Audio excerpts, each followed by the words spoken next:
যদি ভাত দিয়ে দেন তাহলে মানুষ যাবে, তাই রাখো, ঠিক আছে? তেমনি মানুষের সমস্যা যদি সমাধান হয়েই যায় তাহলে আর ভোট করার সময় বলবোটা কি?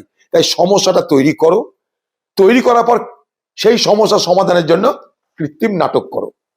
দেখো আমি তোমাদের পরিত্রাতা, আমি তোমাদের, যেমন এনআরসির সময় মাসিয়া এসেছিল, বিজেপি বলেছিল মুসলমান তাড়াবো, দিদি বললো আমি রাখবো, একটা মুসলমান যায়ও নি, একটা মুসলমান থাকেও নি, কারোর কোনো অসুবিধা হয়নি।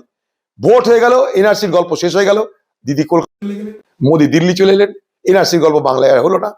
এখন কি নিয়ে বলবে? চারদিকে তো চোর আর চোর, তৃণমূল মানে চোরের দল, তৃণমূল মানে লুটেরাদের দল, বাংলা মানুষ সব জেনে গেছে। কি তাহলে ভোটে বলবে? ভোটে তাহলে কি বলতে যাবে? উন্নয়নের পাঁচালি পড়তে গেল, পাঁচালিতে মানুষ আঁচালি না, পাঁচালি পড়ে মানুষ প্রভাবিত হলো না।